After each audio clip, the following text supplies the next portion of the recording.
proud members of the Fan First Sports Network.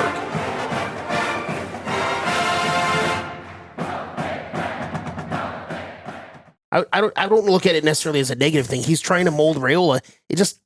There were certain things that maybe just didn't work right now, and maybe it will work in the future, but it's the process of growing him into an NFL quarterback this was just year one of that process. And I'm kind of with you in that I think some of the off-platform, outside the pocket, I think some of those things are, to use a college analogy, are 400-level concepts. Higher level things where you want to make sure your freshman quarterback has the 100-level concepts down before you move on to the 200-level concepts. And then, you know what? These are things that make you, but we need to coach you right first, and then we're going to let you be you in the 300, 400-level courses. Which also goes into what you brought up as far as Rule at the very beginning, saying we're not going to coach him like he's a freshman. 45, 40, 35, 40, he's going to go! It's time people feel it! Big Red Junkies. Day by day, he gets better and better! He gets better and better! See the JPP!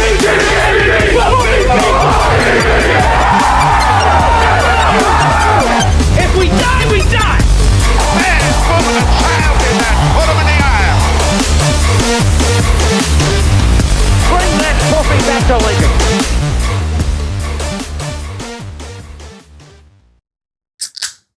It is beer 30. Oh, the squirty one. Oh, we've got a squirter. Good way to start it off. There we go. Absolutely. You probably recognize him. Elijah Herbel over here from Hail Varsity Radio on a little bit everywhere. AM 590 in Omaha. We're on KFOR 1240 in Lincoln, and then the Superstation, Kearney Hastings, Grand Island, ESPN out there, News Talk 900 in Columbus, a little bit everywhere, but also podcast Hail Varsity Radio. Search that up if you haven't checked it out already. the Average Joe Sports Show. Can't forget about that one as Every well. Sunday morning? Every Sunday morning, and then we intermittently do shows throughout the week as well, depending on schedules and whatnot. So that's myself, Chris Schmidt, Bill Dolman, and Gary Sharp. So we have a lot of fun with that. It's a good group. Good combo there. Yeah, that was brainchild of Bill Dolman. I mean, it's an old show from way back in the day on ESPN Lincoln called The Average Joe Sports Show, which featured both Gary Sharp and Bill Dolman, and then that's where Schmitty got his start in radio, was interning with that radio show and went away for a while. Bill decided it was time to bring it back, and I'm lucky enough to be involved with that. So that's been a lot of fun. Schmitty's younger than Gary Sharp? Yeah. That I don't mean to be mean, but that's kind of shocking, actually. Based on the voice? Based on the voice, yeah. Yes, based on the voice, yes. Schmitty, I know you're not watching, but if for some reason you catch this, I'm not meaning that offensively. We'll send you a clip. Well, we had an intro on Hail Varsity for years that I finally retired because it was so far off, where it was, they started off by saying, he's in his 30s. It smells like he was born with a stogie in one hand and a brew in the other. And thing ran well into Schmitty's mid-40s. Jesus. And at some point, I was like, all right, Schmitty, we got to retire this one. Yeah. And you were in middle school the last time he was in his 30s? No, I was in high school. Well, we are doing a trifecta of shows tonight, doing some breakdown, just kind of a full season recap for us. But we're going to start off tonight with the offense. I'm going to do a separate show with the defense, and then one basically just of Matt Rule and the season changes as a whole. So catch this one, catch the next two. They should be out over the next week. Kicking into the offense, let's just give me 2 sentences, everybody. 2 sentences on what you think of our offense for 2024. Matt? It went about as I expected for a really good freshman quarterback. And I think that one sentence kind of covers it. It was very middle of the pack for what I expected on the season. I'm sorry, I completely got sidetracked. We're watching them jiggle gallon jugs of mayo into the bucket to dump on the dick with 2 thumbs. PJ Fleck. I'm sorry, but that was just it was like a... There's got to be a better method than that, too, by the way. We talked about that. That's a horrible method. Oh, they're just taking a big old tub and turning it upside down and shaking. Would they not have that prepared before the game started? Well, you have to have the TV up, right? Yeah, you got to. And that sounds like stirring mac and cheese, like hardcore there. But is that what that sounds like? But it's got to be easier to cut down the side of the bucket and dump it out that way, right? There's got to be an easier way than just turning the mayo bucket. One of the first years, it was I think it was Loxley from Maryland, and they tipped it over, and it was so heavy, it actually came down and hit him in the back of the head. The bucket did, not the mayonnaise. You're going to need linemen to do this? No, the lucky thing for Loxley, if I remember correctly, is he was wearing that big hat. You know what I'm talking about? Those big hats that people wear that are just the absurdly sized like this one, baseball but on a hats. normal person's head? Similar, but even bigger. It was Brian Robinson, I think, for the Commanders a couple years ago. That was really championing those. So that probably gave him a little bit of protection. That's funny. Just on top of the head. That's funny. I've always wanted one of those big hats. Not for any. I wouldn't actually wear it, but they're just kind of fun. Yeah. No, I think I'll go next and just say that back to the offense. It was kind of like that Mayo. I think there was some. There's some greasy moments. I really don't know where you're going with this. It was clumpy. And there's some greasy moments. Some people liked it. No, he's trying to say there was a better way to execute this. Yeah, there was definitely a better way to execute. I'll go along with that one right there. Some people, it's like Mayo. Some people loved it. Some people hate it. There's going to be the old guys that all they're going to do is run the damn ball. And there's going to be the other people that say, hey, we had a 5-star quarterback. Who fucked him up? And why aren't we throwing for 1,000 yards a game? It was confusing, and I think the person who was confused most was probably Marcus Satterfield. Although I don't think he realized it. So that's where I am with that one. In terms of offense for 2025, I think I kind of have a similar feel going into this upcoming season that I did this past season. Obviously, a year of experience for Dylan Raiola raises the ceiling just a little bit what you can be, but there's still going to be unknowns with this offense. I think the potential is there. I think the potential was there last season. I trust the offensive coordinator you have in place more now. I think it's an offense that has potential, but as we kind of learned last season, potential isn't the be-all, end-all. You got to go out there and execute in the fall, and that's kind of how I feel about this offense. Is they have the potential to be a really good offense. You saw what they can be, I think, in that game against Wisconsin. You saw flashes of it against Boston College. The conditions of the game didn't quite help what you wanted to do offensively, but you saw some flashes. You got new talent coming in. How does it mesh? We'll see. How does a full offseason with Dana getting to choose what he wants to do offensively change things? We'll see. I think there's a lot of potential with this offense, but potential doesn't equate to wins in the fall. Yeah. And that's what we saw this past year. Mm-hmm. As far as the 2024 offense, I would call it a roller coaster. Yeah. You got September. We talked about this in the preview of the Boston College game, how what we were able to do in September and then not do in October and then kind of start to do in November. When you start the season with 9-2 as far as touchdown interceptions, and then you end the season at 4-9 in the last 7 games, it's like it was just rough. A giant roller coaster. The month of October did not throw a touchdown pass the entire season or the entire month. It was a freaking roller coaster, and that's exactly why we made the change, because we didn't like the roller coaster that we were on. And that's a great point. I'll ask you guys the question. With that roller coaster, is there a game that you think of that, like with the Husker offensive performance, where you go, that game represents what this offense was this year? Because I think you can do that with most football teams. You can find a game in there that kind of exemplifies this is what the offense was, good, bad, ugly, whatever it may be. It's Purdue. It has to be Purdue. Purdue. I might even go Ohio State, but it's tough because Ohio State had a really good defense, and I'm not sure how interested Ohio State was in playing, but it kind of represented the offense was good enough to score some points. See, I was going to say Colorado. It had its lot of limitations. See, it's hard to figure out. Because the question is... Yeah. We're all picking games where there were only points scored in like one half. But I was going to say, we're also picking games where it doesn't matter if it was the first or second half. They only played a half of football. So I'm going to answer this question not based on what we saw in the last 4 games of the season, because obviously it's going to be completely different next year. If I were to sum up the 2024 offense for Nebraska, I would take the Illinois game. Because there were a couple of big plays, great catches in the end zone type stuff, and then there were also some stupid fucking shit that you had no idea what the hell they were trying to do. Overtime. Those are called screens. I meant all of overtime for Nebraska on offense. Illinois was an entire roller coaster of the offense. That's what the 2024 season was. And see, that game I feel like was the pivotal moment where things fell the wrong way for us on a couple plays. If he makes that throw to Lindenmeyer in the back of the end zone, we probably don't ever hear Dana Holgerson's name for the rest of the season. I don't know about that. Well, I think that was the moment that the boogeyman crept back in. The door was almost closed on him. After the first 3 games, it felt really good, and it felt like, oh man, we might actually be able to pull off this 1-score win against what looks like a really good team. Big time Friday night lights game. But the boogeyman was almost out the door and stuck his foot in. Yep. And he just slowly pried that door back open from that point on. And it just grabbed hold. Yeah. And I feel like that was also the turning point where you started to see Dylan questioning the play calls that were coming in. You started to see people like that was the turning point for me with Isaiah Nair. All of a sudden you see him not finishing routes. You see just the blocking all of a sudden on the perimeter especially just goes to absolute shit. And yes, some of that comes with the losing and you start to get a little more of a close eye on things. But at the same time, I feel like if that Lindenmeyer throw happens or a couple things fall the right way in that game specifically, that momentum continues to carry. We win a ranked game. You never know what would have happened with the season, but that kind of felt like the turning point for me. I don't disagree with that. But I think this conversation is just a little bit indicative of the offense in that was there an identity it changed from game to game? Where are we going Was with it this? always a mixed bag? Yeah, this conversation is the offense. It's a bit of a roller coaster. Yes.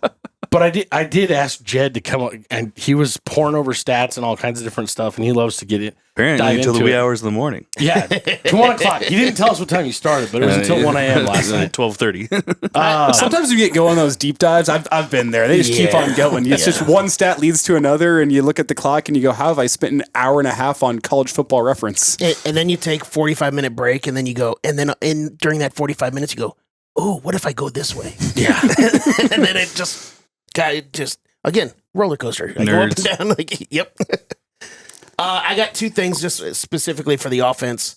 One of the things we talked about with specifically Jamal Banks coming into this season, we were talking. Yeah. We pointed out his yards after catch that was like 1.2 yards at Wake Forest. Like, he had a shit ton of yards, ball, he falls down. Shit ton of catches, but he just doesn't go anywhere afterwards.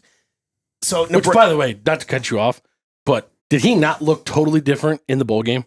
Oh, yeah. Like, they worked with him on not just hitting the ground after he catches the ball. Yeah. Mm-hmm. That was evident as fuck. So, Nebraska tied for 9th in the Big Ten with average of 5.6 yards after catch.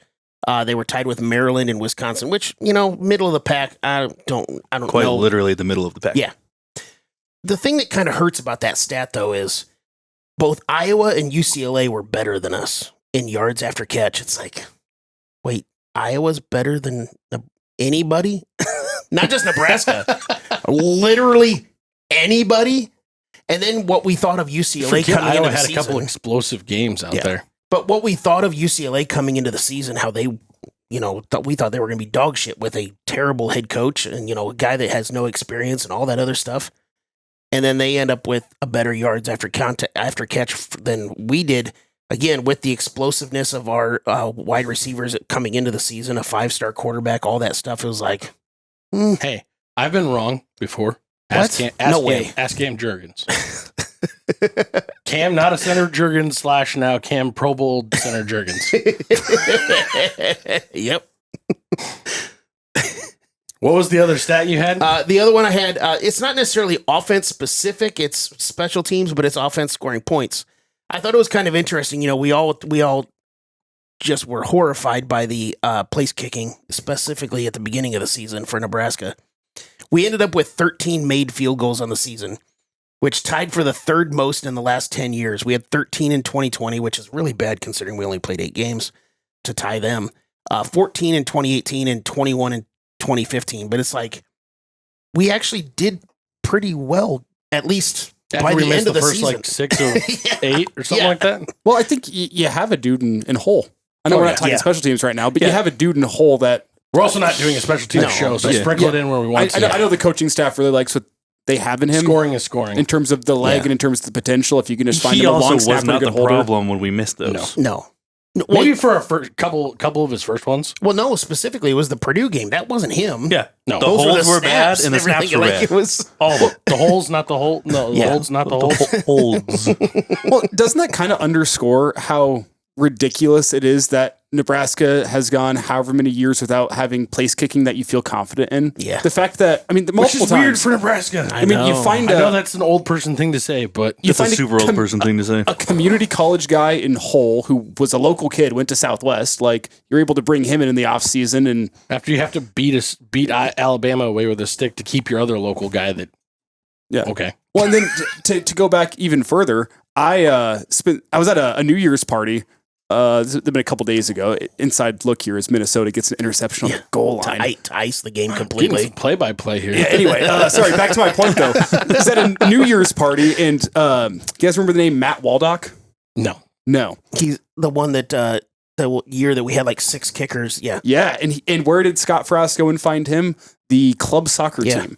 And he comes in and was I perfect, do remember that. Okay. Perfect 4 for 4 from field goals that season after being poached off the club soccer team. And that combined with like what we've seen from Hull just makes me go, how has it been so bad, Nebraska's field goal kicking situation? Because Nebraska's found kickers in random places. Yeah. So many teams find kickers in random places. The Cowboys with Brandon Aubrey, he was a college soccer player that was playing like on the lower levels of the MLS. That should be where every team first looks, is their soccer team. Like, there's kickers in so many places, but Nebraska has made it so difficult to find one. That was just my quick moment here. I had a little conversation with him, and he was kind of saying the same thing. Other than the joke that these buttholes are going to say with me and kickers. Oh, he loves them. Have you heard that? Yeah, fuck off. If you're ever looking for a good documentary, he's got a... You better have some time on your hands. It takes about 3 days to get through. It's called Real Sports. It's not that big of a deal. I always laugh every time I think about kickers because my oldest daughter thinks that a 30-yard field goal is a piece of cake. Like, everybody can do this. What? No big deal. It's like... That's why Pat McAfee throws up $50,000 for it. Yeah. I keep wanting to take her out to a field and be like, do this. Go ahead. Yeah. Go ahead. Good luck. And when you do, we're going to try and find a place for you to make some money doing this. Yeah, exactly. Well, to underscore that, I know it's not the easiest thing in the world, but do you guys remember the kick for cash contest in the Wisconsin game? Did you guys go to that game? Mm-hmm. That guy, I know him. He went to Southwest. He was my year whenever I was at Southeast. He was their field goal kicker, and I think spent some time in JUCO kicking field goals. He was confident as fuck, too, when he went out there. He went out there. He was in his old kicking shoes. He had the leg sleeves on. Lucas is his name, and he drills it. And I go, that's what I'm saying. Like, there are people out there that can kick field goals if you as a staff put in the legwork, pun intended, to go find a kicker. Here's my thing, though. I don't think that they didn't find a kicker. Tristan Alvano is a great kicker. He dealt with some injury stuff. But how much is the kicker right now at Nebraska for the last decade, call it decade and a half, how much is that a microcosm of what the Nebraska pressure is on that team? Mm-hmm.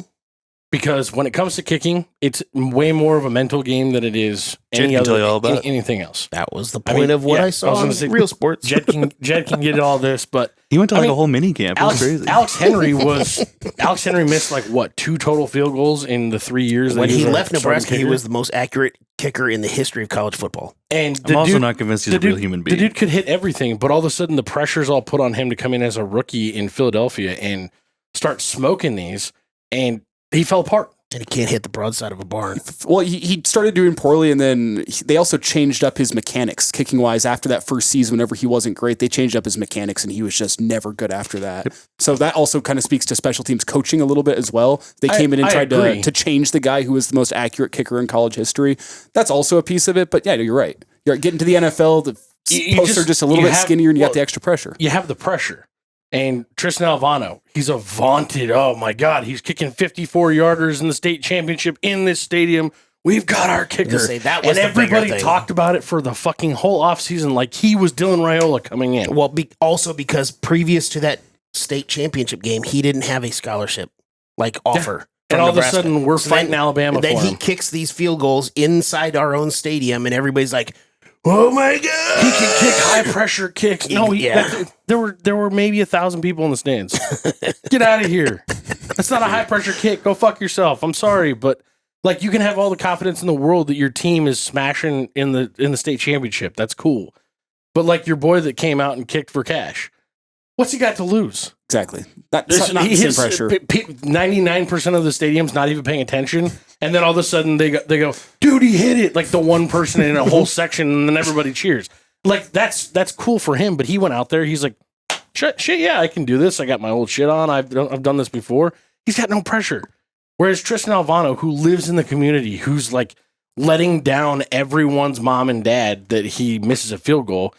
Think about that amount of pressure on you. And you're a 19-year-old, 18-year-old kid coming in, and you're just expected to what was it in last year in 23? Probably win 3 games. Yeah. By the way, you brought that Matt Waldock.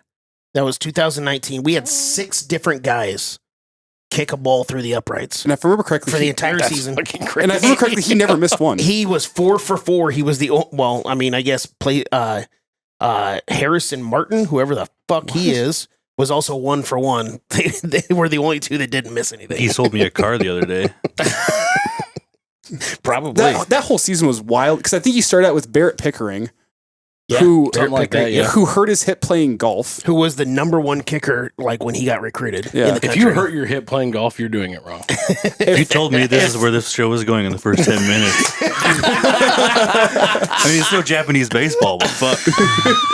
If I remember correctly, the Barrett Pickering story, which I've never actually gotten confirmed, but I remember this at the time, and I believe it to be true, was he was trying to do a Happy Gilmore swing on the golf course and hurt his hip. That's about right. Oh, buddy. Yeah, and then you end up having the revolving door of kickers that year. So about the 2024 offense. Yeah.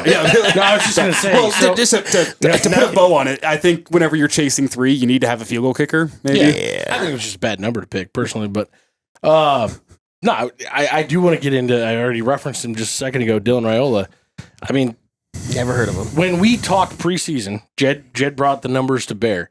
He looked at, what was it, the last 8 seasons or 10 seasons of That was freshman roughly quarterbacks? 16. I don't really remember exactly what year I went back to, but And we talked about numbers. I don't know if you have them right now, if you already looked at them, but we talked have the about average over-unders numbers, and yeah. stuff. So on average of the top 15 rated quarterbacks on their true freshman season, the ones that had 500 or more snaps, they averaged 59% completion percentage, 2,500 passing yards, 19 and 7 for touchdown and interceptions. They averaged 19 and 7? Yeah. Wow. Well, So with the exception of the touchdown to interception ratio, Raiola was above all of those. everything. mhm. 67 to 2,800 yards, 13 and 11. And we talked a lot about, in that one, I think we kind of settled on Adrian Martinez was a Heisman shortlist guy going into his sophomore season. If he could just duplicate what Adrian Martinez did, we'd be happy. Yeah, Adrian Martinez was 64.6%, 2,600 passing yards, 17 and 18. Wow, he had 18 interceptions his freshman year. Or 17 and 8. I'm sorry. It's okay. Sorry. I was Sorry. like, I feel like we would have remembered that. yeah. I was thinking the same thing. I was like, I man. would also not put him on the short list for Heisman. Then I think about him. Well, Nebraska did lose all those games to start out the season, Yeah, so no I guess shit. it could be possible. I think that was kind of what we settled on was like if Dylan can do that, I think we upped the touchdowns mainly because Adrian had like 9 or 10 rushing touchdowns as well. So we kind of added those to the passing. We said like if basically Dylan did 64%, 2,600 passing yards, 20 something touchdowns and 8 interceptions, we'd be okay with that. Of course, we would. What did he wind up with? He had 13 and 11 for touchdowns and interceptions, but he had more passing yards. He had 200 more passing yards, and he was about 3% higher on completion Also, percentage. a lot of those we got down in the red zone, and then we just used a battering ram to fucking put it in the end zone. Like, Dante Dowdell had And- 12 touchdowns. And to be fair, he played in 2 more games than Adrian did that year. But That's fair. still, Because you know, Adrian, no bowl game plus the injury during Yes. the Colorado game Yes. held him out for 1. Yeah. So He also was playing in a much more, I will say it, dynamic offense than Dylan did this year. oh gosh, yes, well, especially that offense once they found Ozigbo. yeah. Because Ozigbo had the emergence late in the season, and once that offense had a rushing attack, it was different. Yeah. Like you blew out But he also Minnesota had, essentially he had because they had better a wide rushing attack. receivers. Yeah, He had better wide receivers. at the time, Spielman too. and Morgan. Yeah. And I'd also argue a better offensive line. The offensive line wasn't bad this year by any means. I give them a solid B. I think we're probably going to get into grades with the offensive line. But like that offensive line, that first year of Martinez, first year of Frost was actually solid. You had Farmer on that offensive line. You had, I know he took some arrows, but you had Hymus on that offensive line. You had Gerald Foster on that offensive line. There were some experienced guys who played a lot of Big Ten football who, still looking back, pop pass from Minnesota. Wow. But To seal the game. still looking back on look at that fat guy offensive catching the line, football. I don't think Husker fans maybe appreciated what that line was enough at the time because you had some guys that played some time in the NFL and some guys that were just very solid throughout their Husker careers. Yeah. That was also kind of the start of the downslide, the backslide, if you will, of the offensive line. They were trying to dig our holes out of. That's almost the exact same play that Nebraska ran against Minnesota that season that we're talking about. If you watch here, I think Nebraska did out of a pistol set and they snuck out Stanley Morgan through the seam and he scored like a 60-yard touchdown to steal it against Minnesota. Minnesota just ran pretty much the same play except with a tight end. There you go. there's a quick little note for you because we're talking about that. That was, I don't want to say carbon copy, but very similar. What was a game that you guys can point to? Because for me, I think it's still like I go back to the Illinois game. Him missing that Lindenmeyer pass was kind of a, oh wait, he's still a freshman moment for me in the season, and it kind of just it felt like that game was a bit of a microcosm for the whole season for him. He didn't make the big throws in the big moments that could have really vaulted him into that, wow, holy shit, how is this kid just a freshman conversation? I think he still had a really good freshman year, but that game's kind of it for me. What's a game that's significant for you guys in what he was this year? In a negative way, I can see what you're saying. In a positive way, I loved how he handled the first half of the Colorado game and all of the pressure that came with it. Mm-hmm. Yeah. That is some serious fucking poise for an 18-year-old kid coming in there. And the crowd and the atmosphere that was going on in that game. He put up 28 points 21 points in the first half. Like, to me, that was, this kid's got some fucking moxie. Like, I'd also add, aside from the last possession, Ohio State was very impressive to me with his performance, where you're going into the school that you had been committed to, that you had wanted to go to at some point in time, a playoff contender. It wasn't the loudest crowd ever from my time out in Columbus, but it was still like a full horseshoe. Yeah. And you went out there and he showed poise in that game as well. I mean, had that team in a position to win late in the football game. I think he had a really, really good day out there. He looked like a killer in that game. Like he wanted to win that game. And that's what you wanted from Dylan Rolo this season is you didn't put the whole weight of the offense on his shoulders. You had a fine rushing attack against Ohio State. He made the throws when he needed to make the throws. He didn't put the ball in danger up until that last drive. So I'd also add Ohio State as a game where I think, you know what, that's cause for optimism with Dylan Rolo moving forward, because that's a tough environment on the road to go step into against a really good football team with a really good defense. To go away from the environment and just the game in and of itself, I'll bring up a different game, and literally just the last game. He went into that game in a very slow. Boston College or Iowa? Boston College. He goes into that game in a cold environment, because that's one of the things that we talked about, how he's never played in a cold game throughout his high school career with playing down south and everything else. Didn't really play in a cold one during the season. No. And outside of the Iowa game, obviously would have been cold, but sloppy, wet environment. He throws that early interception, and he's able to maintain himself, and he goes out there and he has a 73% completion percentage. Yeah, he didn't throw for a shit ton of yards, but that's also what the game just kind of dictated and everything else. But he was able to just wipe off that early mistake on the interception and just continue and be very, very efficient for the entire rest of the game and really kind of control the game. Well, the biggest compliment I can give is the longer we go in this conversation, I don't think there was a game this year where Dylan Raiola lost you the football game. No, I don't think he lost. Even the Indiana game, I wouldn't say it was him. That was his worst game of the season. That's what I'm saying. I wouldn't even say that was him. That was one of those where you tripped and fell, and the hill was really big, and you landed on the bottom. You kept falling. But you tripped and fell down the stairs. But for a true freshman to step in to a place like Nebraska with all the pressure on you, I don't think it's going to be the most talented roster he's going to play with at Nebraska. No, and to definitely not have any of the losses be your fault, that's saying something. I mean, the next step is Dylan Raiola. If he takes the strides you'd like to see him take in the offseason, it comes down to him going and winning some games next year. He also had opportunities to win some games this year and never did it. I think that's the next step in his development. But the fact that you had a freshman quarterback, that I don't point to any game and say, man, Dylan Raiola lost him that football game. That's a big thumbs up for a freshman quarterback. We had games last year where Jeff Sims was in for one series, and I felt like he lost a game for us. So I completely agree with you. That was every game that he played in. But there's only one game I'm thinking of where he was in for a series. He tried to do that for Purdue. He was only in for one play. Like even the UCLA loss, I wouldn't put on him. I'd put it on more of our defense that couldn't get off the fucking field. Yeah, absolutely. So no, and I'm not going to absolve him from any of the blame for those. But we didn't have games this year where you could really point to just one person in a loss or one unit specifically in a loss. Yeah, it was a cumulative effort. That's also why a lot of those losses, even if they were by one score, felt different. You've gone full coach speak on us. So you never put it on one guy. It's never on one position group. I'm saying they actually all bared some blame. It's frequent, especially last year. It was very frequent to see, nope, this is on one or two dudes. Yeah. This could straight up be pointed to one or two dudes, one or two plays. It wasn't like that in the majority of the losses this year. What would you guys grade overall the quarterback play this year? I ended up putting him at a B-. There was part of me that wanted to go into the C's just because of that dip in the middle of the season. Not having a passing touchdown for an entire month is really fucking bad. But I kind of think I'm basically basing this off of he was above what the average was for those true freshman stats that we put out earlier also. So I'm going to go above average and put him at a B-. Yeah, and if I look across the Big Ten, every single starting quarterback in the Big Ten, there's only a handful that based on their performances this year, I go, Nebraska would have been better off with this quarterback. Yeah. So with that in mind, I'm also in the B- range, where the reality is in college football, you as a quarterback are going to have to go win some football games.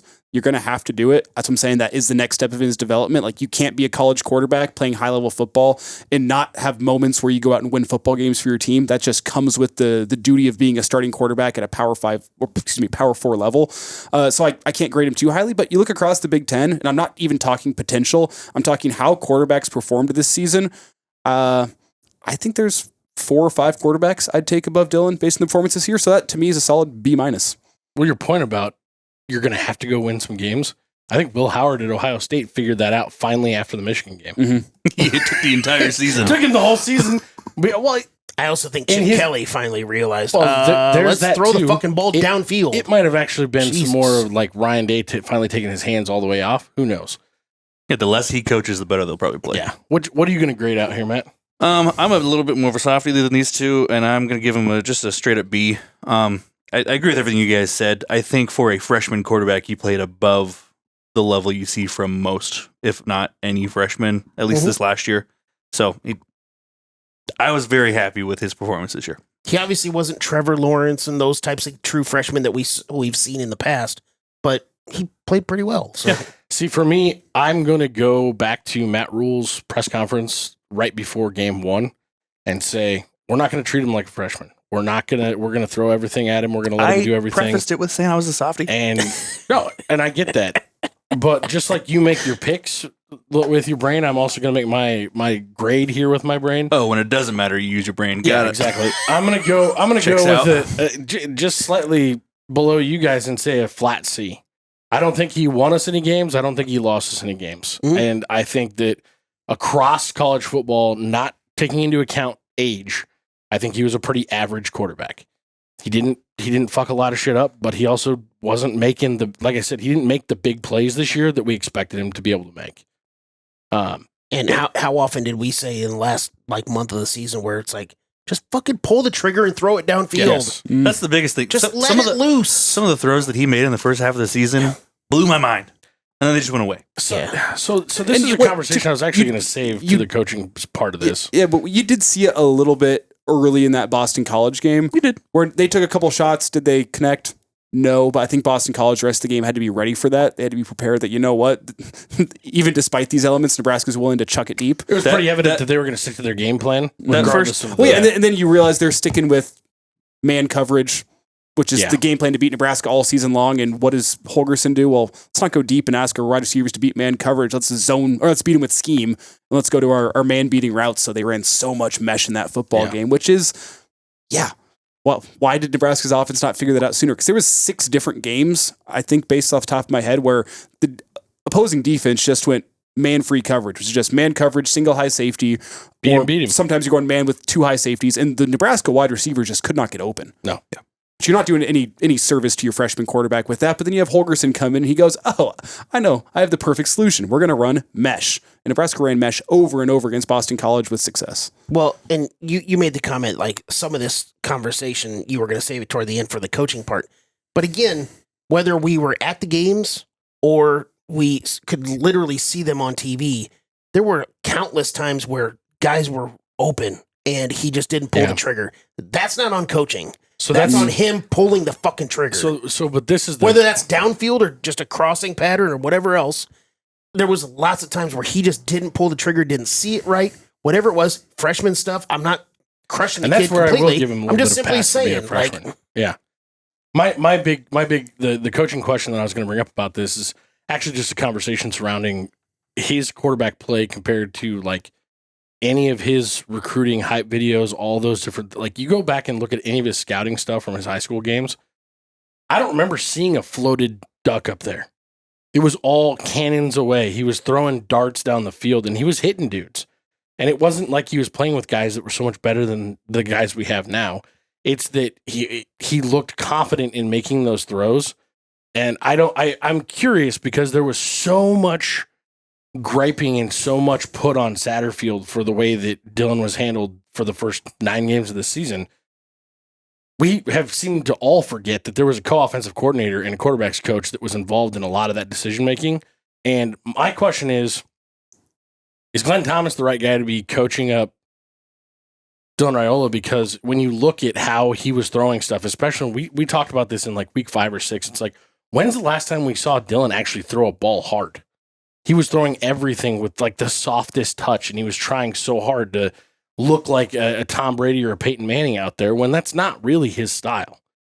And so I'm wondering, they talked a lot in the preseason before they wanted to name him as the starter. We want he does a lot of off-platform stuff. We need to get him throwing on a platform and throwing a certain way and this and that. Like, were they trying too hard to make Dylan not Dylan? And that kind of fucked with him a little bit. And if so, do you put some of that on a Glenn Thomas as opposed to just it being a play calling thing? I would look at it more as you see it a lot in the NFL, maybe not necessarily as much anymore, but because I'm the old guy here, I'll say this sort of stuff where you saw like with Donovan McNabb when he came into the NFL, he was a running mobile quarterback at Syracuse, used his feet a lot. And then he came into the NFL and they were like, hey, that's cute. You can run around for the first couple of years and stuff like that and do your thing. But in about year 3, we're going to start putting the shackles on you. And we're going to actually teach you how to be an NFL quarterback. Maybe it was a situation like that where it's like, hey, whatever you were doing was cool, but we're going to teach you this. And Glenn Thomas has been in the NFL. He's taught NFL quarterbacks. He's trying to mold. I don't look at it necessarily as a negative thing. He's trying to mold Raiola. There were certain things that maybe just didn't work right now, and maybe it will work in the future, but it's the process of growing him into an NFL quarterback this was just year 1 of that process. And I'm kind of with you in that I think some of the off-platform, outside the pocket, like I think some of those things are, to use a college analogy, are 400 level concepts, higher level things where you want to make sure your freshman quarterback has the 100 level concepts down before you move on to the 200 level concepts. And then, you know what? These are things that make you, but we need to coach you right first, and then we're going to let you be you in the 300, 400 level courses. Which also goes into what you brought up as far as Rule at the very beginning, saying we're not going to coach him like he's a freshman. It's what they were doing. You can't ignore the fact that he's still out there with somebody who has to catch the ball. And so he's building that relationship with all of his receivers. And if they don't catch the bullet when he throws it at him, he's not going to throw that in a game. So I don't know how much that plays into it. That's kind of a one-on-one relationship that he has to build with each of those guys. But that's another factor. It's a lot of things you have to consider. Yep.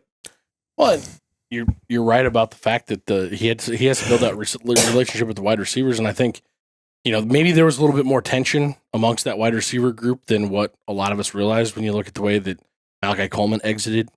When you look at the way his mom would interact with people on Twitter and stuff after it was announced that he was leaving. If you look at the way his mom reacted to the Jalen Lloyd announcing he was jumping in the portal news, it's kind of strange. It seemed like there was a little bit of new guys versus old guys sort of a mentality going on. Why do you think Ja'Cory Barney had the most receptions on the year? Well, because he's the most electric wide receiver that we had. But he's also a freshman. That's my point. I get that.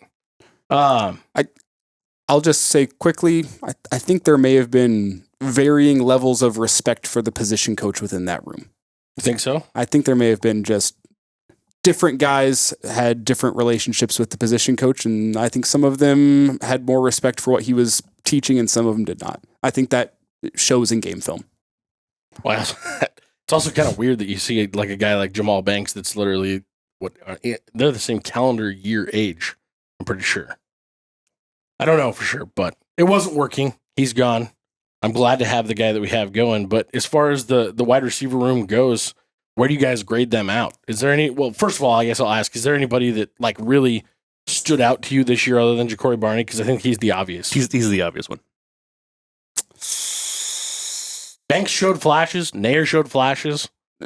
I didn't really get any flashes from anybody else. Neor stood out to me in a bad way. Yeah, Neor. He looked amazing in the first week. It was the and first was game. Like, what the fuck? That's what I mean. But He set the bar too high. Neor was kind of the representation to me of either you coach it or you allow it. And there was a lot of things being allowed with him, with breaking off routes and being lazy with perimeter routes. Blocking. I will say about Banks is I think Banks gave good effort. I don't think his technique was always there on perimeter blocking, but he was always given effort. I think he needed to be coached up better. But I think he gave a lot more effort when he got a different coach. Once Anderson got here, he got a lot more effort going. And maybe I'm just speaking comparatively to other guys you saw out there. Because your new offensive coordinator literally stands in front of a microphone and says, if you don't block anybody, you ain't playing. The ball.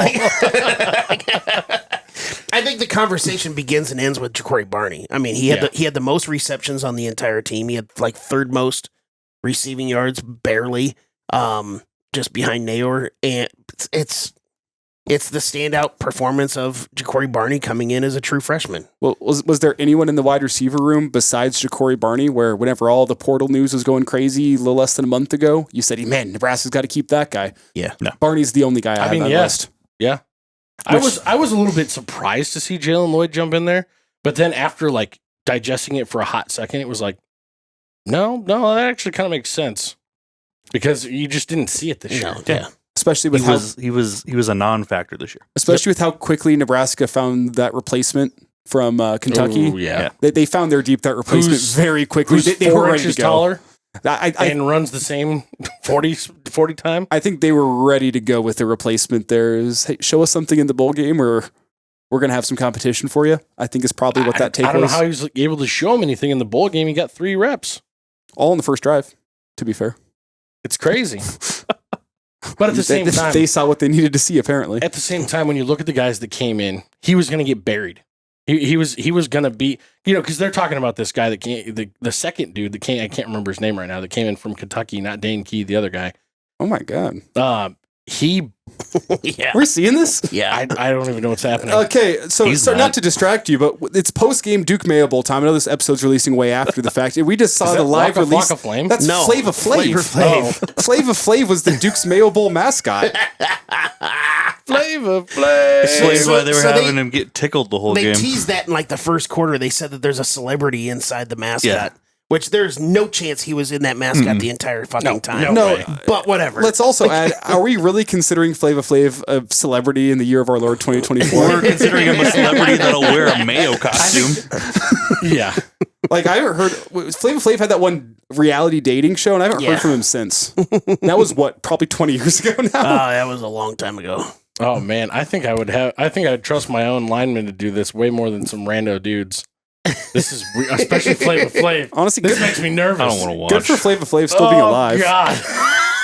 That's so gross. Okay, back to the conversation. Oh, man. Fleck has been mayoed. The penis with 2 thumbs. Yep. Great out on the wide receiver room. For me, they're going to get a solid C-. I think that they were serviceable and borderline good at times. I think Isaiah Neor's first season here was very similar to IGC's minus the injury. He just disappeared after the first game regardless. But there were redeeming things like Ja'Cory Barney and Jamal Banks for several games. The Purdue game, Banks was amazing in. Banks, I think, got 4 pass interference calls called or something like that in the Purdue game. He was good, but a C- for me because the blocking was terrible for all but basically 2 games. And again, didn't win us any games. Comparatively to what Nebraska has been since J.D. Spielman and Stanley Morgan left, I think you probably give the receivers this year a C+ because it's better. But compared to what Nebraska needs from their wide receivers, you look around teams that are actually competing in the Big Ten, it's a D+. They were very far from what you need to have from your wide receiver core. Were things slightly better than they have been in years past? Sure. Were they good? No. Go ahead. I'm the same boat. D+. Outside of Ja'Cory Barney, there's not a lot of great things I can say. Yeah. You can point at specific plays in a few games where something great happened, but not at the level you need in order to play with a quarterback like Dylan Rolo should be able to play. Yeah. You had one standout performance the entire season with Neor's first game of the season with 6 catches for 121 yards. and you only have one receiver that gets over 500 yards on the entire season, it's a flat D for me. And I know all about that, so. A flat D? Yeah. Spending a lot of time laying on the railroad tracks or something? He's a mailman. I don't know. I'm old. No, he's got the blue shoes. Yikes. I want nothing more to do with this conversation. Gets those things in the mail. I think my biggest question about the running back room, I deliver a lot of those. Move on as quickly as possible. Discreet packaging too, right? Move on. The running back room to me, I think, is going to be a pretty quick conversation because I don't think that there's a lot to talk about there because we didn't really get to see how they were supposed to play this year. Mm-hmm. I think that Emmett Johnson was very clearly the number one guy for pretty much all but like 2 games this season.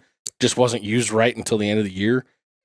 He's definitely going to be the number one guy going into next year. I will be excited to see him get some competition from a couple of guys, hopefully. I'm not 100% sold that he's a Big Ten superstar running back by any means. I wouldn't be surprised if we still see a bit of a committee next year. But overall, my running back grid is also going to factor. I guess my next season hopefulness is going to factor on also whether or not Barthel's back. That's another question mark that I have that I don't know if we're going to get an answer to that right away, but he's another guy whose contract supposedly ran out 2 days ago and we haven't heard a new contract announced. Would be interesting to see if they move on from him. Especially whenever you are still looking for an on-field role for Jamar Mosey. I thought he was going to be the other wide receiver coach. Yeah, is that Dana Holgerson likes to have 2 wide receiver coaches. I haven't seen that officially announced though, so I'm still waiting to see what that looks like because you also had, Ron Brown did receivers and running backs back in the day as well. That's fair. So I'll be curious to see if that's maybe a role for Mosey or where Mosey slots in there because you would think at this point in time, if Nebraska was going out of house for a running backs coach, they would have already made those calls and they would have already had somebody in place, and I haven't heard anything along those lines. So you would think that's true. Yeah. Unless they're still playing. But fair enough.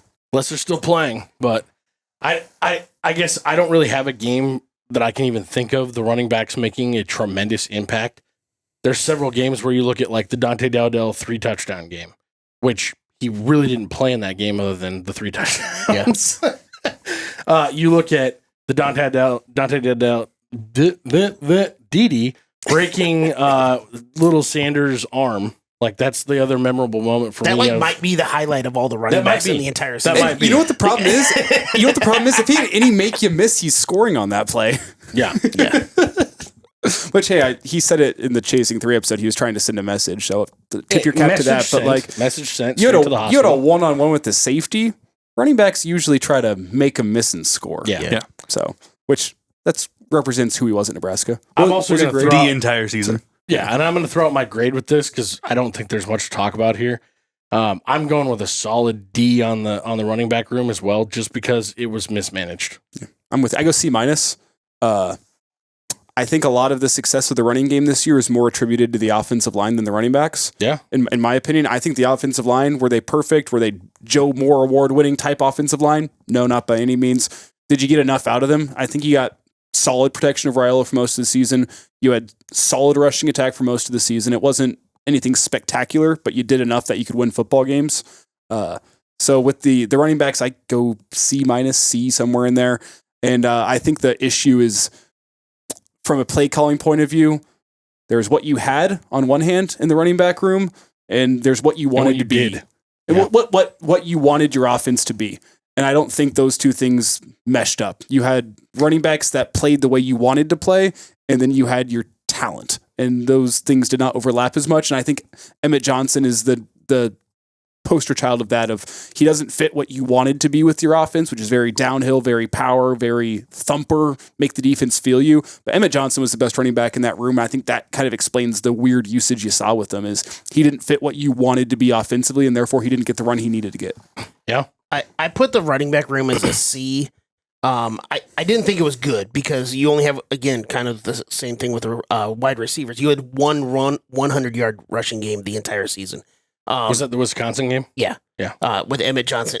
Which I guess is probably the best running back game of this season. But he also, and I know we have Dante Dowdell, and I'm going to get to him in a second, but your so-called best running back for the season was Emmett Johnson. He had 1 touchdown on the entire year. Like, that's not good either. No. But honestly, the reason why I bumped it up to a C was because of Dante Dowdell. Dante Dowdell is a guy that we talked a lot about when he transferred here from Oregon. And then as the season was getting closer and closer, he was a ghost. Nobody was talking about him. Everybody's, hell, we talked about it like, is he going to be like fourth string? Because, I mean, we propped up Gabe Ervin. Unfortunately, that didn't work out. I remember Mitch Sherman all that talking stuff. about. And it's just like, Dante Dowdell was a ghost to us for most of the month leading up to the season. And he comes out and he runs for 12 touchdowns and he runs very hard, very well. Again, you know, he's not that type of running back, but still. Run very well. I don't know about that. Well, but for who he is. I mean, he ran very well for who he is. Running was fine. Seeing was a different story. So I bumped him up to a C because of what Dante Dowdell was able to do coming after what we thought coming in. 12 touchdowns is not anything to sniff at. Exactly. I'll take my victory lap briefly. I think I was the only person on this show to predict Dowdell to be the leading rusher at the end of the season. I think that was me. I will It find might have out. been. We'll find out. We'll check the books. But I think from a body point of view, with what you wanted to be downhill, physical, Dowdell was the only guy that had the body that could handle the 15 to 20 carry workload you would need.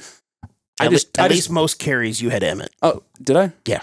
Because that was the question, was most carries. Rats. I was close. Suck it. No. You could have thought he was going to have more yards. Did any of us have Dowdell? No, nobody. No. I think there was two. There was two, if I remember correctly, two Gabe Irvins, one Emmett, and one Ramir. No, it was all Gabe or Emmett. That was it. If you remember, I literally think it was either the week before or 2 weeks before, Mitch Sherman was on your afternoon show, and he was talking about, you guys specifically asked about the running back room, and he was talking about Dowdell being third or fourth on the depth chart because he hadn't seen it all fall. Mm-hmm. And then all of a sudden he comes out of nowhere, and it's like, yeah, no, this is kind of our 1-2 punch here. And it was pretty well established, I thought, after the first game. Well, and it wasn't just the media not talking about Dowdell. The coaches stopped talking about him. Remember, in the first game, we used all four guys. From what I understand, it's pretty evident, with the exception of the one touchdown Gabe Ervin scored in that game, that Gabe Ervin was not it anymore. Yeah. From what I understand of my memories of last summer and fall, was their concerns with Dowdell were more related to his conditioning and his ability to go be a bell cow as opposed to what he go do on the football field, because he did fit, as I've said, what you wanted to be. Well, do you remember his breakaway, like 42-yard touchdown in the spring game that looked painful? Mm-hmm. It looked like he was dragging his own feet into the end zone. It's tough. Yeah. Matt, did you grade out the running back? Not yet. C-, D+, somewhere in there. They weren't bad enough that the running game wasn't a factor in any game. That's the best thing that I can say. Yeah. I think if we'd have been able to figure out perimeter blocking a little better, Ja'Cory Barney would have had more of an effect on this side of the ball. But as it was, those speed plays that we're doing on the outside, that they kind of went away at the end of the season because the tackles couldn't block them. Yeah.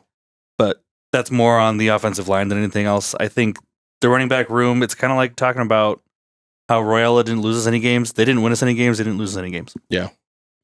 Yeah. The only other thing I guess I'll gripe with about them is the pass protection was pretty fucking piss poor all year. Yeah. It was, Emmett, pretty much non-existent. Dowdell would try occasionally, but he was also somehow looking the wrong direction almost every single time he was supposed to pass block. Just very, very strange. The coaching that went on for blocking technique for both the running backs and the wide receivers just seemed a little lacking. Yep. One last thing to say that I have about the running backs is at least they didn't put the ball on the ground all that much this season. True. That's true. A big improvement. Wasn't With perfect. the exception of the picks getting going for Riola at the end of the year, they actually did a really good job taking care of the ball this year. Mm-hmm. And also the takeaways defensively stared to go away during that stretch as well. The defense did not look as... Yeah, they converged. The defense, that's a whole other show. Yeah. Whole other show. The last unit that we've got left, we've already talked about a little bit, is the offensive line. I personally would grade them out at like a solid B, just simply because I think, again, they didn't win us any games. They didn't lose any games. But I think that they contributed on offense as a unit as much, if not more, than at least everybody but the quarterback. You could argue that they may have lost you the Iowa game with some of that protection late in that football game for Raiola. I think it's harsh to put it on them, though. That's possible, yeah. It's harsh to put. Also, overtime in the Illinois game, they were non-existent. Mm-hmm. Well, that was, if you recall, that was when Gatula got brought in the fourth quarter or the third quarter, one or the other. Third. And he got absolutely worked in that overtime. He was tough for him because he actually had a really good performance up until overtime. Yeah. And then he kind of had the freshman moment in overtime, which is going to happen. But I can't see, coach. Speaking of Gatula, huge piece for the future. Yes. If you go back and watch, it's a friend of our shows in the afternoon, Jeremiah Searles. His welcome to college football moment was he got thrust in as a redshirt freshman, same age as Gunnar Gatula, against Von Miller and Texas A&M. Fuck that. And he, considering the task, performed admirably. He uses harsher terms for his own performance than that. I'll bet that's a game he'll never forget. He will never forget that one. But that was his first game, and he had his ups and downs that redshirt freshman season, but you saw what he turned into throughout his career. They've got a dude in Gunnar Gatula moving forward. They've got a guy moving forward in Justin Evans. I think they really like him at left guard.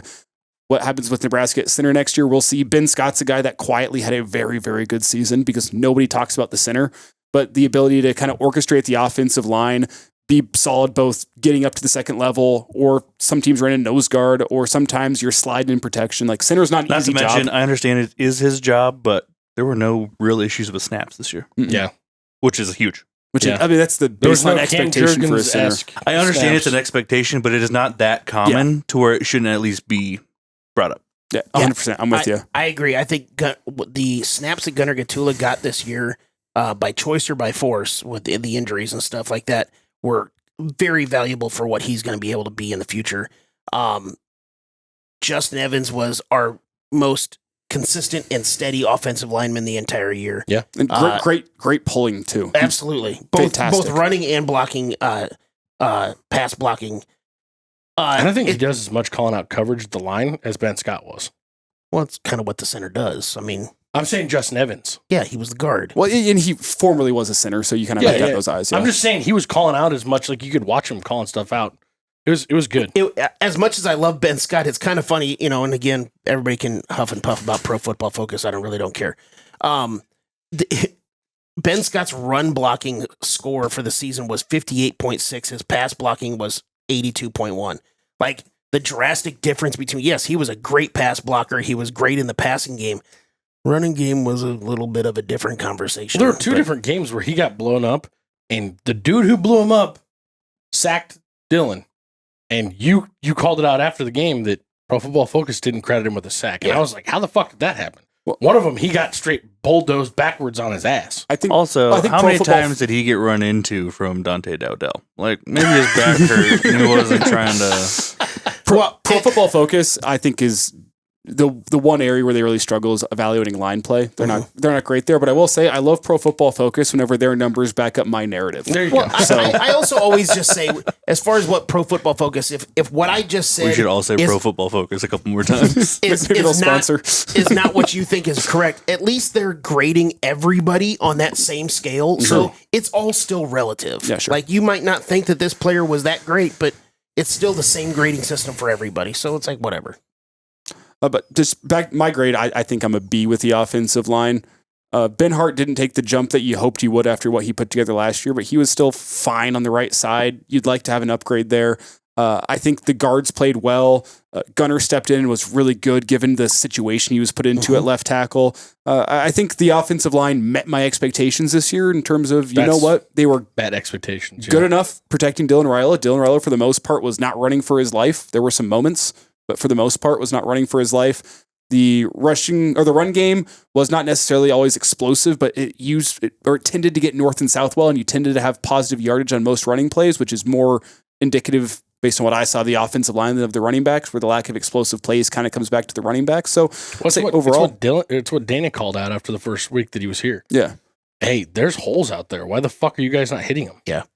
That's not the offensive line causing that problem. And one of the big positives that I think kind of represents that the offensive line wasn't the problem is look how Nebraska did in 3rd and short, 4th and short, 3rd and goal, 4th and goal.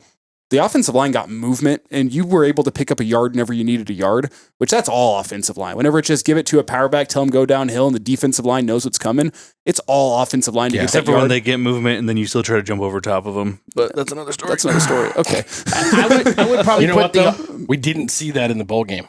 Ty Robinson came in and they kept their feet on the fucking ground and they followed him in the end zone.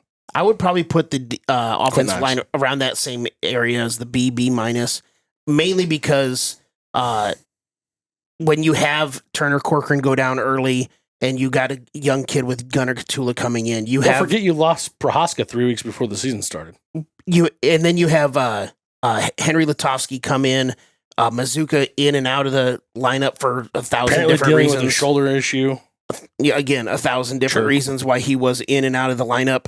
It's Jimmy Butler's problem right now too. Bryce Benhart, yeah, he wasn't terrible as far as a run blocking guy, but pass blocking, he had 31 pressures, gave up 31 pressures on the season, which is by far and away the most. I thought he got beat up a little bit this year. Like, I mean, it wasn't great, but considering you had those holes with injuries or whatever else, and you brought in the backups and they didn't really like stand out as negatives, I think that's pretty fucking good. So yeah, I'd put it at a B minus. And one more thing to say, whenever 31 pressures is your worst of the season, I think you have to qualify that by saying Nebraska was averaging 25 to 30 dropbacks a game. Mm-hmm. Yeah. And if you're giving up 2.5 per game, is that great? No. I think it was, I can't remember the LSU offensive tackle's name, where he was saying like, yeah, what sucks for an offensive lineman is if you're a defensive lineman and you get 1 sack a game, you are a first round pick. If you were an offensive lineman and you give up 1 sack a game, you're going to be working. He said you're going to be working at Amazon. So that's kind of 2.5 pressures per game on 30 attempts per game. Sanders if 2.5 pressures per game is a lot. Yeah, he'll fucking praise you. Yeah. So if that's your worst, you know what? You can take that. I will say it says a lot that this is a different conversation a little bit, but that Nebraska in the portal has pretty much only has a right tackle circled. That's where they've been going hot and heavy. They've talked to the one center from Michigan, but he wasn't. They're also what not they wanted. trying to just dump up the Brinks truck and buy a guy. I think that speaks. They're taking their time on it because I think it speaks to the culture in the room more than anything. And I think it speaks to how the coaching staff feels about their offensive line right now. Is it's not the place where they're going for quick fixes. Talk in his press conference. Dana's not a super positive guy anyway. Yeah, but he straight up said it. He's like, "Yeah, we need to bring in 3 or 4 guys." So by the way, they need a right tackle. The 31 pressures given up by Bryce Benhart is the second most in the conference. That's for crazy. A tackle. Just for a tackle? Yeah. For a tackle. That's rough. Yeah. So I'm going to grade them, and I'm going to cheat just a little bit because I'm going to grade them on passes and rushing. Pass protection, I thought was a B+ this year. Oh, borderline A-. I thought they actually did a really pretty fun, good job protecting the young guy. I would say C, straight up for rushing. They just didn't move as much as I needed them to this year. Fair. It does speak a little bit when on the goal line you've got to bring in 310-pound Ty Robinson. A little bit. Just a little bit. So I guess if I had to combine that together, it would be a B-. That's fair. I mean, I don't disagree with you with that Ty Robinson, but he also wanted to. But you also see that type of a play all the time in football, where you bring in the defensive tackle. I was really tackle disappointed he didn't get a touchdown himself. Yeah, I wanted them to give him the ball. I don't think that was ever going to fucking happen. Also, it would very much be Nebraska for him to get the ball, and then it fumbles 30 yards back. How often does a defensive end or defensive tackle ever hold on to a ball and get hit?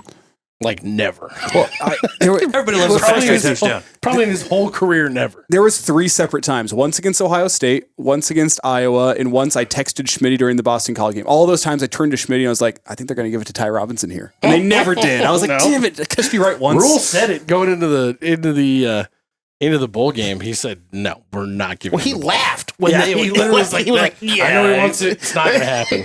Everybody wanted it. Everybody wanted it. Or you know what would have been electric? Where if you don't want to worry about the fumble, to just run the play action bootleg and toss it to him, the Spider 2-eye banana look. Could have been fun. Yeah. Just go reward the big guy. I said, as a former lineman, go reward the big guy, please. If we were up by please. 3 or 4 scores at that point, they would have done it. You got to do it. You're right. But if it's game on the line, you still got Ed Foley as your special teams coach. You gotta protect it all you possibly can. If they had one more opportunity when they were up 20-2, if they would have had one more score drive, I wonder if they would have 3 or 4 gone scores for up, it. you'd have been fine. Obviously, we had a coaching change halfway through the season, or 3/4 of the way through the season. So we can grade them out separately, but just the overall coaching staff in general as a whole, I'm going to probably give a C- on the season, and that includes the time that Dane is here. I would actually probably only upgrade it to about a C+ with Dana being here. I thought the play calling got better, mostly because it was simplified, but there was also still mistakes that were made play calling wise, probably because he was struggling to get the plays out, like to actually say what he wanted to say. But there was improvement, and I'm going to stick in that C range probably for the whole staff for the whole season. The one exception to my grade is Raiola. I'm going to kind of put Holgerson to the side because it's really hard to measure how he did stepping into a different offense and needing to measure. That's another one of those. There's just too many variables. Too many variables for me to. Got 2 weeks to learn Spanish. Now go out there and call the game. I don't even have him factored into my grade. Yeah, no, he's off the table for me. I give Raiola a B+, coaching up the offensive line. I think that's not just this year too. That's kind of culmination of where he started and what he's got out of these guys. I think he's done well. Everyone else gets an F. An F. Oh, holy fuck! Actually, I could maybe raise Barthel up a little bit, but like you got to be in your coordinator's ear telling him who the best running back is. And if you thought Dowdell was the best running back, then I have concerns. I don't think any of those running backs really seemed to get better as the year went on. Wide receivers were awful all year round. Play calling was bad all year round. I don't think we really know enough about Glenn Thomas's role for me to grade him accurately, but like. That's fair. You got to be in the OC's ear as the associate offensive coordinator trying to get things better. So to me, it's pretty much a blanket F for everybody else. Yeah, I'm very close to that. F for fuck. No, I put it at a D because you can't have a high grade when you have a 5-star legacy quarterback come in and your offensive coordinator gets fired 3/4 of the way through the season. That's fair. Like and then your wide receivers coach gets fired at the end of the season, and I can't give you anything higher than a D when that happens. Flat out. That's fair. And it's something I said earlier, you can't have the same defensive scheme beat you 5 games in a row, or whatever it was, where teams are just running man coverage with 1 or 2 high safeties, and you can't figure out a way to beat it. Like, you can't have that. Yeah. It took 3 games of the exact same thing happening against our pass rush for Tony White to finally make an adjustment on how he was rushing the ends around the corner. Mm-hmm. In obvious passing situations that they were then running a delay and scooting out for 15 or 20 yards. Matt, what's your grade on the coaching staff? Well, this is just offensive, right? Just offensive. Yes. Yeah.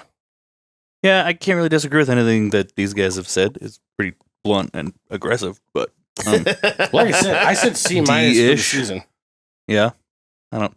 I wasn't as harsh as you guys, but I also think about like the Wisconsin game, and I think about like the first half of the Colorado. Like there was shining moments for me that were redeeming, and I think that they got some things figured out towards the end. And then I think about the Indiana philosophy going into that game. There's that, but I also don't hold Garrett McGuire responsible for anything that Garrett McGuire did or didn't do. He was put into an impossible position, and that's all on Matt Rule, in my opinion. That's if there's one major mistake that I would point to that I think is probably the only second, maybe Satterfield's second to this, but it would be hiring Garrett McGuire as the actual assistant coach there. Put him in as an analyst or whatever. You got all these other roles you can fill out a 23-year-old kid in. You didn't need to give him a big boy job right away. That's fair. I'll just say, I don't think you saw an offense that got better as the year went on. I think it got worse up until Dana stepped in. So not good. Well, and it looked good in Wisconsin. Didn't necessarily look any better at Iowa. So it is what it is. We are where we are. But also, even in a loss, I think it looked good at USC, and it looked good against Boston College. So 3 of those 4 games, it looked a lot better. Mm-hmm. Looking at what we brought in through the portal, this is the last question I have for you. Looking at what we brought in through the portal so far, the coaching changes that have been made or speculated to have been made so far on the offensive side of the ball, projection for an overall grade next year. Jesus. Matt? High end, A-, low end, C+. There's a wide. That's a tremendous difference between that and an F. Are you talking about just the coaches or the whole offense? Oh, I'm talking about the offensive grade in general. Yeah, I think there's a lot of potential coming in. I also think that we just don't know what it's going to look like. You got a new coordinator. You have a bunch of new receivers coming in. You're going to have new guys in on the line. It's really hard to put that sort of grade in January before the season I'm not starts. only asking easy questions. As opposed to saying grade, can I just say Nebraska 30 points per game should be what they're looking for next season? Looking for and what you think we're going to do are two different things. I mean, I think they, with some non-conference teams, You should be able to expect about 30 points per game. I don't think you put up 30 points every single game. I don't think the game scripts are going to be different, obviously, every single opponent. But given the fact you're going to have some non-conference games where you should be able to put up some points, you have the Dana effect. I think what you need is 30 points per game offensively. Can you get there? Ask me again in August. That's fair. Yeah. But I think it's possible. Ask me after the transfer portal closes. Yeah, ask me once the roster's actually at 105. Yeah. I think with the coaching changes, which are great on its face, but then you add in the guys that we're losing on the offensive line that we pretty much graded the highest out of all the positions, outside of obviously Dylan Raiola, maybe. But we're losing some guys on the offensive line, good, better, and different. You can say one way or the other about a couple of those guys. We're losing some of those guys, so lack of experience. I like Emmett Johnson, but I still don't know for sure if I like him as the guy. That's where I am. And then a lot of inexperience behind Emmett Johnson. As far as if you want to grade as far as potential for next year, B minus, maybe at best. That's kind of where I am. I don't know what that means as far as the 30 points per game. I agree with you that should be also the kind of the exception or the expectation. But I think we also, as much as I love the portal additions and everything else, there's still a lot of question marks with this offense. So yeah, I mean, the biggest question mark to me is, what is the offense even going to be next year? Are you going to turn more into an air raid? Is what we saw against Boston College indicative of what next year looks like? Is it a marriage between Dana Holgorsen and what he wants and what Rolo wants? We really don't know. And that's why it makes it so hard to say. I personally think that there is pretty much maybe less than 5% of Rule's opinion is going to go into how this offense looks. I think that you brought Dana Holgorsen in here, and the only way that he agreed to come be your OC past the 3 games, I'm the man. I am the man. I am the head coach of this side of the team. Stay the fuck away from me. I promise you I'm not going to let you down. Yep. Mm-hmm. That's how that conversation probably went. And get me the guys that I need, and I don't want to recruit them. I think it's kind of how that went. Yep. But when you look at the fact that he brought in the wide receivers coach that he trusts apparently beyond anything, and the guys that they're bringing in, I've gone and watched some of the scouting stuff and the pissed off fan stuff that is coming in on this second kid that we got from Kentucky. They're more mad about him leaving than Dane Key. Mm-hmm. They thought he was like the next coming of Jesus. He's a guy who reclassified, was supposed to be playing senior football this last year, but reclassified as a 17-year-old, came in, and he's 6'1", runs like a 4.40 flat, and they're all pissed off and up in arms about it. This is payback for when we took blah blah blah blah blah. It's like, okay, whatever you want to call it. Sorry, your wide receivers room got wrecked. Your whole team's getting wrecked. It is what it is. They were confused by Key with the landing spot being Nebraska. They're mad about this one. Yeah. Kentucky fans. Well, they're mad about losing their coach. Yeah, that's a big thing. But my projection for next year is probably right in line with what Jed said. I think it's probably a B. I think high end I would go A minus. And it just has a lot to do with whether or not Dylan Raiola makes that next jump. I think is the biggest thing, because if Dylan Raiola makes that next jump, you are going to see us be a more pass-heavy team. Like, just plain and simple, it's going to happen. It would be shocking to me if he wasn't throwing 28 to 35 passes a game next year. And he pretty much already was this year. Some of that was necessity. I mean, he had a couple games where he hit almost 40.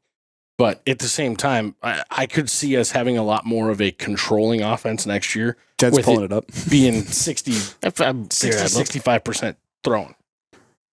Especially the way he likes to throw the running back out of the backfield. But how many total attempts was he at on the season? 410. 410 divided by 13 games. Yeah, that's what I'm doing. So you can do it faster. 31. 31? Yeah. There you go. Spot on average. And this may be the most unbelievable night in Cornhusker football history.